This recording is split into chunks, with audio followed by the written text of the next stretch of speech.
फेरेंगाया मा बुंदों फेरेंगाया सोरनि थाखाय बेलाय रन्जन दैमारिखौ बरननायानो इसु जायोब्ला सरकारा मा मावनो आरे बाबा नों सोरनि थाखाय दिनै बे गादिखौ मोनदों आरे बाबा गोविंद नोंबो मोनसे समाव जेल जादोंमोन नोंनि थाखाय बिथांमोना सिजफायाराव थानांदों जोंनि आप टु आलुपारासिम दरसे बेसेबांबा गोजान-गोजानजों बेखौ लाना जों गोजोननोसै नामा इन्दिबिफोर बिदा फंबायफोरा थांखांनायनि उनावहाय आर्मि पुलिसफोरजों जोख्रेबजा बुख्रेबजा गावख्रुबजा जिनाहारि खालामजा दिनै नोंथांमोना गोरोबथा खालामनायनि उनावहाय 2 कौटि मोनदों बर' रायजो राजाफोरा आबसुनि सोमावसारनाय इन्दिबिनि सोमावसारनाय गासैजोंबो सोमोन्दो दङ दिनैनि बे बुब्लियाव जोङो थोंजोङै बुंनोसै दिनै जों बिटिसि आरो बर' माहारिनि थैनाय थांनायनि बाथ्रा सानोब्ला बर' माहारिनि इयुननि खोथा सानोब्ला जों थोंजोङै दिनैनि समाव बिपिएफ दोलोखौ सापर्ट खालामनांगोन होननानै आं बयखौबो खावलायदों मानोना जों दिनैनि समाव नुनो मोनदों मोनखानाय बिटिसिनि जिथु पावार एन्ड फांसन बेफोरो दिनै 16टा डिपार्टमेन्टखौ दिनै इउपिपिएल सरकारा बा दिनैनि बिटिसि सरकार सामलायबाय थानाय सरकारनि माखासे अंगिफोरा 16टा डिपार्टमेन्टखौ आसाम सरकारनो हरफिनाखै होननानै दिनैसिम बिथांमोना बुंबोबाय थादों आरो आबसुनि दैदेनगिरि माखासे नेता बिथांमोनाबो बुंबोबाय थादों नाथाय जोङो प्रेक्टिकेलि जोङो नोंथांमोननो खोथा होनो हायो दिनैनि दिनाव बिटिसिनि जिथु बिटिसि एकर्डनि गेजेरजों मोनबोफानाय 40टा डिपार्टमेन्टनि गेजेराव 16टा डिपार्टमेन्टखौ आसाम सरकारनाव हरफिननाया रोखा नोंथांमोना बयबो बेवहाय डाउट लानो नाङा दिनै इउपिपिएलनि नेहाथारि जाय राजु नार्जारि बिथाङाबो बुंबाय थादों दिनै डिसि आरो एसपि खौ गावसोरसो बाहायनो हादों होनदों नाथाय टटेलि बे खोथाया नंखाय दिनैनि समाव डिसि आरो एसपि आसो दिनैनि बिटिसिनि सोरबा इएमजिएम एमसिएलएफोरखौ सासन खालामदों बा बाहायबाय थादों सिगांनि समाव बिपिएफ दोलोनि समाव इएमफोरखौसो डिसि प्रिन्सिपाल सेक्रेटारि बिथांमोना सार होननानै बुंनाङोमोन नाथाय दिनैनि समाव इएमफोरासो बिथांमोननि पारमिसन लानांगौ जायो जेरैहाय मे आइ काम इन सार बा माबा मोनसे खामानि मावैनि सिगां बिथांमोननि माखासे पारमिसनावसो बिथांमोना खामानि मावनो हायो दा दिनैनि समाव नोंथांमोना बेखौबो नायनाया मोजां दिनै 16टा डिपार्टमेन्ट जाय 16टा डिपार्टमेन्टखौ सामलायनो थाखाय दिनै डिसिनो पावार होदों उइदाउट डिसिनि माखासे पारमिसननि अनगायै बिथांमोना माखासे डेभेलपमेन्टनि खामानि स्किमफोरखौ बिथांमोना गाव गोसो जानानै होनो हाया डिसिनि पारमिसननि उनावसो बिथांमोना गावसोरनि बे बिटिसि ओनसोलाव गावगाबागाव समस्थियाव माखासे खामानिखौ मावनो हायो जों दिनै बेखौ बुंबाय दा बेनि बेलायाव दिनै प्रमद बर' बिथाङा मा बुंबाय थादों दिनै बिथाङा बुंबोबाय थादों दिनै गोबां बेवहाय गोजोन आरो सान्थिया फैबाय होननानै गोजोन आरो सान्थिया फैबाय होननायनि गेजेराव आं बेखौल' मोनसे खोथा बुंगोन दिनै बर'फोरा संग्रामि मोनसे जाथि बर'फोरा नांनानै बिथांमोनहा दाहाल थुंग्रिजों जा गुलिजों जा बा डिबाइटिं बा गावनि इन्टेलेक्चुएल गावनि माखासे गियानजों बिथांमोना नांनानै मोजां मोनो मानि थाखाय बर' हारिखौ गायसननो थाखाय बर' हारिया जोनोम जाजेननाय समनिफ्रायनो जेब्लानि समाव बिथांमोना बाथौ धोरोमखौ सिबिनानै इसोरखौ सिन्थिनानै बिथांमोना बे बुहुमाव आगान होफैदोंमोन बै समनिफ्रायनो बर' हारिया राजा रानिनि गेजेरजोंब्लाबो गावनि रायजो सान्थ्रि सैनिकफोरनि गेजेरजोंब्लाबो बिथांमोना दिनैसिमबो नाङैनो दिनैसिम बेबायदि परिबेसाव फैदों नाथाय दिनै बर' हारिया मोनसे नांसोमग्रा हारि बर' हारिया गावनि थामोन्था गावनि रैखाथि गावनि मान सन्मान गावनि हारिमुखौ अरायसम फोथांना लाखिनोनो बर'नि जोंनि दिनैनि आबै आजौमोना नांसोमनानै दिनै बर' हारिखौ दिनैसिम बेबायदि मिरु जिरौबाबो हमथानानै लाखिबोदों नाथाय बिटिआर सान्थि सुक्तिनि गेजेरजों गोजोना फैबाय होननानै बुंदों येस गोजोना फैबाय होननानै बुंगोन मानोना बै समाव गोबां हाथियार लाग्रा हान्जा दंमोन जोंहा बिएलटि दंमोन एनडिबि दंमोन बेबायदिनो बर' हारिनि गेजेराव गोबां हाथियारनि गेजेरजों नांसोमदोंमोन हाथियारनि गेजेरजों सरकारजों नांसोमोखाय बेवहाय सरकारनि माखासे सैनिक सान्थ्रि हान्जा आर्मि पुलिस सिआरपिएफ बिएसएफ बेफोरबायदिया बर' हारिनि माखासे जाय बिथांमोना रिभलिउसनारि हाथियारनि गेजेरजों नांसोमग्रा बिथां दावहारु बिथांमोनखौ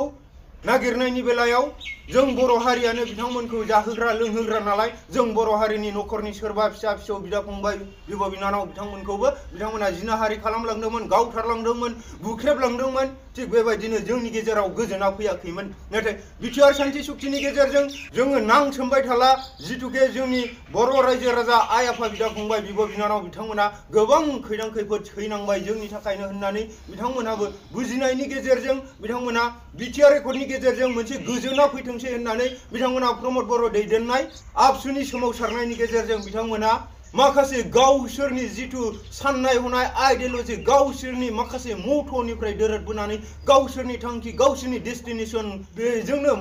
जाहैजोबसिगोन मावफुंजाहैसिगोन बा मावफुंजाजोबाब्लाबो जोङो बर' हारिनि बिदा फंबाय जोंनि आइ आफाखौ जों खस्थ' होला होननानै बिथांमोनाबो हाथियारजों सोमावसारदोंब्लाबो बिथांमोना हाग्रा गेजेरनिफ्राय ओंखारबोनानैब्लाबो बिथांमोना दिनै बिटिआर शान्ति सुक्तिखौ 2020 मायथाइनि 27 जानुवारि खालार खालि बिथांमोना सहि खालामफैदोंमोन नाथाय सहि खालामनायनि गेजेरजों बिथांमोना गोसोआव हप एन्ड एसपिरेसन लानानै बिथांमोना सहि होदोंमोन बे सहिनि जेबो ओंथि थायासै बिथांमोना जे दिनै मोनसे जोंनो आलादा हादर नांगौ होननानै सोमावसारदोंमोन आलादा हादराबो जाफुंजायासै आलादा हादर जाफुङैयावबो बिथांमोना दुखु मोनासैमोन जोङो बर' रायजो राजाफोरखौल' गोजोनै जों थांनानै थानो हाथोंसै जोंनि थाखाय बुख्रेब सुख्रेब दा खालामजाथोंसै होननानै सहि होदोंमोन नाथाय दिनैनि समाव गावथारलायनाय बुथारलायनाया गोबां गैलाब्लाबो दिनैनि समाव बिथांमोनहाबो शान्ति सुक्ति खालामनायनि उनावबो बिथांमोना गोजोनै थानो हायाखै बिथांमोननि थांना थानायनि रिहेबिलिटेसन फिन सुंथानि थाखाय बिथांमोना दिनैसिमबो जिखिनि पेकेज मोननांगौमोन बेखौबो मोनाखैसै आरो जायखौ बिथांमोना दिनै गोजोना फैबाय होननानै बुंबाय थादों बा दल दामथिंना बिथांमोना खोथा बुंदों दिनै गोजोना थोंजोङै फैयाखै दिनैनि दिनावबो नोंथांमोननि सरकारनि गेजेरजों बा सोरनिबा सालनि गेजेरजों दिनैसिमबो गावथारलायनाय बुथारलायनाय सिखाव दाखाथि बायदि बायदिया जाबाय थादों बेखायनो जोङो गोजोना थोंजोङै फैबाय होननानै जों माब्लाबाबो गनाया आरो बिटिआर शान्ति सुक्तिनि उनावबो बारग' एनडिएफबि बिदा फंबाय बिब' बिनानाव बिथांमोना बेसेबां जिउ खोमानांखो दिनै माखासे बन लायनानै जाग्रा बिथांमोनाबो दिनै बन लायनानै जानो हाला इभेन आवखार दंफांफोर लायनायावबो नोंथांमोननि सरकारनि मानसिजोंनो गावथार जानांगौब्ला नोंथांमोना बेबायदि न'खरनि थाखाय माबा मोनसे बिथांमोननि थांनानै थानायनि थाखाय माबा मोनसे राहा खालामना होगोन होननाया दिनैसिमबो सोरनो मा होनो हाखो जनक आरो जोंसारमोननो मा होनो हाखो दाख्लै हिमन्त नार्जारि जाहारबारियाव गावथार जानाय बिथांमोननो नोंथांमोना बिथांमोननि न'खरनि थांना थानायनि थाखाय मा खालामनानै होनो हाखो दिनै नोंथांमोननि सरकारनि एनजिअआनो दिनै नोंथांमोना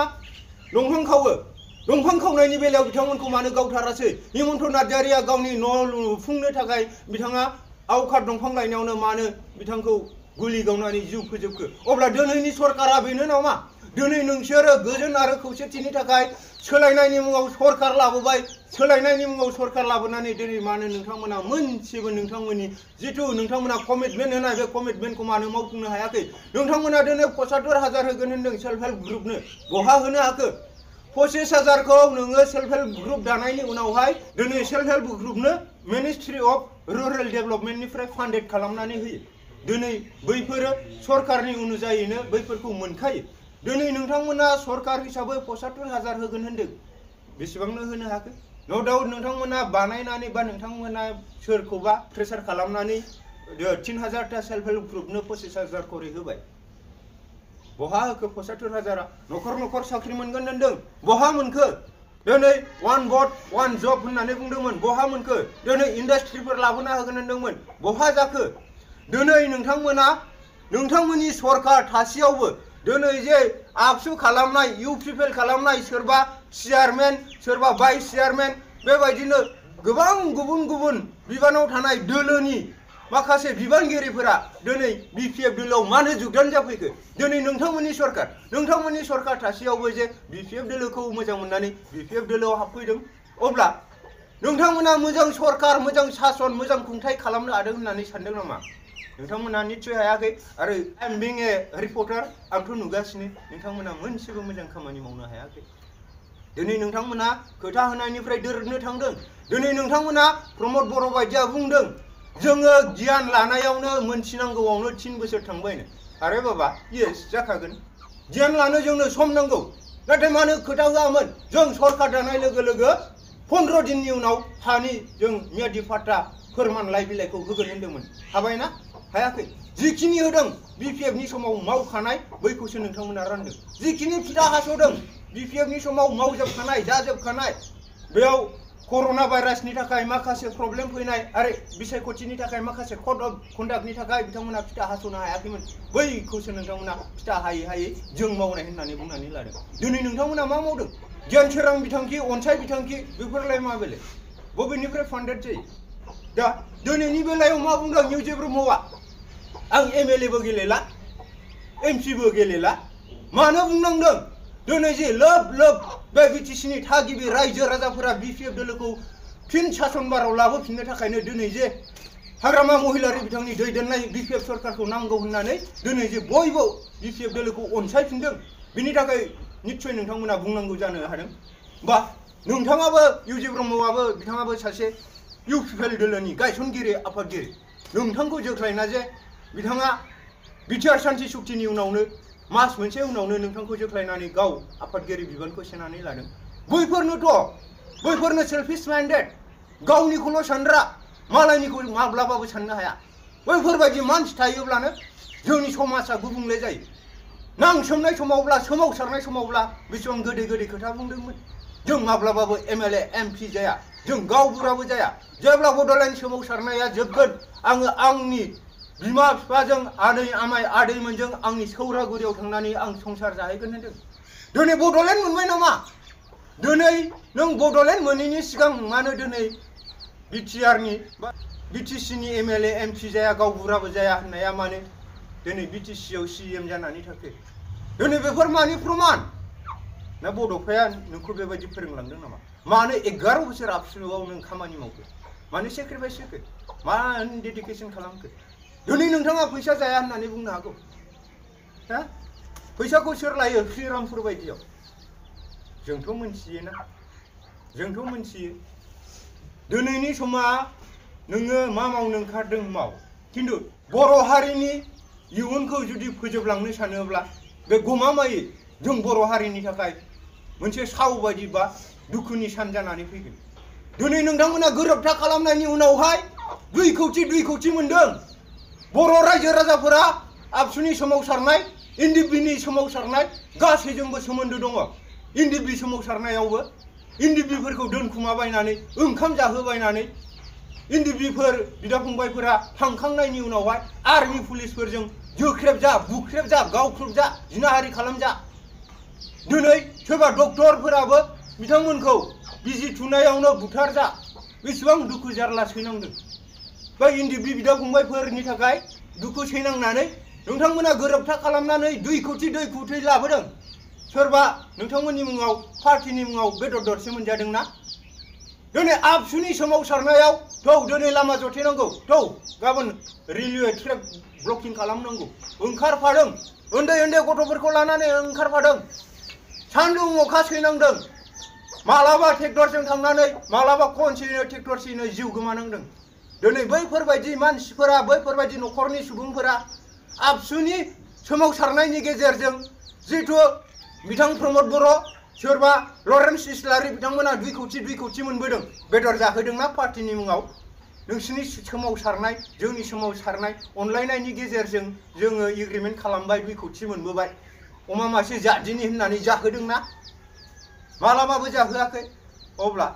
नोंथांमोना दिनै थाखा फैसा 2 कौटि मोनबोदों बै समावबो सोमावसारनायनि उनाव सोर जेसेबां खामायना लादों खामायना लायाखै जों बेफोरखौ हिसाब होनो थाङा खिन्थु साफ्रोमबो दुखुथिया बर' बिमा बिफाफोरा गावसोरनि फिसाफोरनि जानांगौखौ गारनानैब्लाबो नोंसोर दिनै रसा नांना थादो होननानैब्लाबो आबसुनि सोमावसारनायाव थाइबा 10 थाखा 20 थाखाबाबो हरदों 1000 थाखा लाखबाबो हरदों सोरबा इन्दिबिनि सोमावसारनायावबाबो आयौ बिसिनाथ' बिराद गिथावना ओजों ओंखामबो संना जाहोदो ओजों आर्मिफोर फैगोन नामा गिलुं ओजों नोंथांमोनखौबो दोनखुमादो ओजों CID थादो बेसेबां सातजारला सैनांनानै नोंथांमोनखौ बर'नि आंगोनि बिदा फंबाय बर'नि बिर जोहोलाव होननानै सिबिबोदों दिनैनि समाव बिटिआर रेकर्डनि गेजेरजों दिनै बर' समाजा मा जानो थांदों जोंनिथिं हाबगोननो गफुरसिम हाबनायखौ मस्ट वेलकाम नाथाय 41टाल' गामि 41टा गामिया नैबे फार्स्ट नय दैनिफ्राय जोंनि आप टु आलुपारासिम दरसे बेसेबांबा गोजान-गोजानजों बेखौ लाना जों गोजोननोसै नामा हो जोंहा कन्ट्रिबिउसन गैया नामा जोंनि जेबो सेक्रिफाइस गैया नामा बिटिआर रेकर्डनि गेजेरजों डाइरेक्ट लिरना लाबोमोन गहपुरसिम हाबनांगौ डाइरेक्ट गाव बाख्लो बुख्लाबो थानो मोना डाइरेक्ट कन्टिकिटि लानांगौमोन नोंथांमोना दा सेटेलाइट खालामनो थांदों सेटेलाइटनि सायावबो आं दा जेबो बुंला दे हाबबानो जाबाय मोनसे खोथायाव आंनि फालनिफ्राय आंनि अपिनियना नाथाय लिरना लाबोनो हायाखै हाबाखै जे दिनै नोंथांमोना मा सानदों बिटिआर शान्ति सुक्तिनि गेजेरजों दिनै माखासे जेल जानाय बारग' एनडिबि बिथांमोना दिनैसिमबो जेलाव गोदाव सोराव जानानै दं बैखौनो नोंथांमोना बुंबाय थादों बिटिआरआव गोजोना फैबाय सोरनि थाखाय शान्ति सुक्तिखौ खालामदोंमोन बै जेल जानाय बै सिलाय लाग्रा एनडिबि जोहोलावजोफोरनि थाखाय शान्ति सुक्तिया जादोंमोन सोरबा आबसुनि प्रमद बर' लरेन्स इस्लारि सोरबा आबसु वर्कारनि थाखाय गोजोन शान्ति सुक्तिया जायाखै नोंथांमोना गोजोनखा अराय सम नोंथांमोना नन भायलेन्स सोमावसारनायखाय नोंथांमोना गोजोनखा खिन्थु असान्थिया सोरहा दंमोन बै एनडिबि हाथियारजों नांग्रा जाय जेरावहाय सैमाजों मावजिजों नायलायनो हाया नुबानो अरलायलायो नेवलायजों जिबौजों नायलायनो हाया नुबानो बिथांमोना केरेट गेलेयो सौलायलायो अरलायलायो थिग बेबायदि बैसिनि थाखाय दिनै शान्ति सुक्तिया जादोंमोन शान्ति सुक्ति जानायनि उनावहाय बै सोरबा बारग' एनडिबि बिथांमोना मानो जिउ गोमाबाय थानांखो दिनै सोरबा जोबथेसालियाव थानांनाय एनडिबि बिथांमोना मानो दिनैसिम जेलाव थानांखो दिनै सोरबा एनडिबिनि दैदेनगिरिफोरानो बुङो दिनै सोरबा कनभिक्टेड जाखानायखौ जोङो सरकारा बरननो हाया बिसिनि बिमा बिफायासो बिसिनि न'खरनि बाय बाहागियासो उकिल हमनानै आयेननि गेजेरजों बरननांगोन होननानै बुंदों सोरबा कनभिक्टेडआ मानो जादों सोरबा कनभिक्टेडआ मानो जादों बर' हारिनि थाखाय जादोंथ' आरे बाबा गबिन्द नोंबो मोनसे समाव जेल जादोंमोन नोंनि थाखाय बिथांमोना सिजफायाराव थानांदों रन्जन दैमारिया दिनै नों रन्जन दैमारिखौ नों बासायफिननो खोथा बुंदों नामा खामानि मावदों नामा नोङो जुदि हमजायामोनब्ला दिनै एनडिबिआ सिजफायारावबो थानाङामोन दिनै मानो नोंखौ बासायनो थाखाय सिजफायाराव थानानै नोंखौ उदां खालामदों जोबथेसालिनिफ्राय दिनै नोंथांमोना सरकार दं दिनै शान्ति गोजोन गोरोबथाया फैखाबाय दिनै नोंथांमोनाथ' बरननांगौ ना फेरेंगाया मा बुंदों फेरेंगाया सोरनि थाखाय बेलाय रन्जन दैमारिखौ बरननायानो इसु जायोब्ला सरकारा मा मावनो आरे बाबा नों सोरनि थाखाय दिनै बे गादिखौ मोनदों बेखौ नों साननानै नाय दिनै आरो मोनसे गिदिरसिन नोंथांमोननि गोरोन्थिया मा नोंथांमोना जेनेरेल एमनेस्टि लाबोनो हायाखै जेनेरेल एमनेस्टि थानायमोनब्ला बावहाय जेबो खोथा साननांगौ गैलामोन दाय गोनाङानो जा गैयियानो जा गिदिरथारानो जा फिसायानो जा जेनेरेल एमनेस्टिनि गेजेरजों बयखौबो उदां खालामनो नोंसोर क्लसाव लिरना लाबोनायमोनब्ला दिनै साननांगौ गैयामोन नाथाय फैबाय थानाय समा माबायदि गिख्रंथाव जों नुहुरो दिनै फाग्ला बायदि बोरनानै दं जेल सिङाव नोंथांमोना गोजोना फैबाय होनदोंना नोंथांमोननि थाखायनोथ' बर' हारिनि थाखायनोथ' जेल जानांदोंना बिथांमोनाबो दिनै बिथांमोना जुथा जरासे गैया जेकेट गांसे गैया गोजां बोथोराव बिथांमोनखौ नोंथांमोना सरकाराव थाना नायदों नामा नोंथांमोननि केडारमोन नोंथांमोननि लिडारमोन बिथांमोनखौ नायहैदोंना नाथाय जेनेरेल एमनेस्टि नोंथांमोना जे लिरनानै लाबोनो हायाखै दिनैनि गोजोन समानो दिनै जि गोजोन बेखौथ' जों नुहुराखै जों बुंना होनायनि थाखाय जोंहा दायनिगिरि जाया जों प्रिडिक्शनबो खालामनो हाया खिन्थु अनुभब खालामनायनि गेजेरजों बैखौनो नुहुरो दिनै गोजोन होनबानो जाया गोजोनखौ गायसननो थाखाय गोजोननि थाखाय खामानि मावनांगोन नोंथांमोना दिनै ना सिखि मोननो हादोंना सोरबा बारग' एनडिबिफोरखौ उदां खालामनायनि थाखाय खामानि मावदों जों दुखु मोनो बिं ए बर' बिमानि गोरबोआव जोनोम मोननायखाय जों दुखु मोनो बैसोर बर' हारिनि थाखाय 34 बोसोर नांनानै जेल सिङाव दिनै गोजां रुरु थानांनायफ्रा बिसिनि मेन्टेलिटिया मोजां जागोन नामा जुदि साम टाइम बिसोर बेल मोनोब्ला अब्ला गोजोना फैनोसै बुंना होनायनि थाखाय दाय जागोन जों रावजोंबो कन्टेक्ट गैया नाथाय गाबखाङो मोनथिहरो अब्ला नोंथांमोना मा मावनो सानदों बेखायनो आं बुंगोन दिनै जोंनो पलिटिकल पावारखौ मानो नांगौ पलिटिकल पावारनि गेजेरजों जों गासैबो खामानिखौ मावनो हायो पलिटिकल पावारनि गेजेरजों जों गासैबो खामानिखौ मावनो हायो दिनैनि पलिटिकेल बा बिटिसिनि सासनाव जिरायनाय गादियाव जिरायनाय बिथांमोना माखासे दैदेनगिरि बिथांमोनखौ बरहननो गोसो गैया बरहननो गोसोब्ला हायोमोन बिनिखायनो आं बयखौबो खावलायदों मैं इटुके अनुरोध करिम আমার বিটিসি সকলো যিবোৰ এই বিটিসি বসবাস কৰি আছে তেখেতসকললৈ মই মোৰ অন্তৰৰ পৰা অনুৰোধ কৰিম যাতে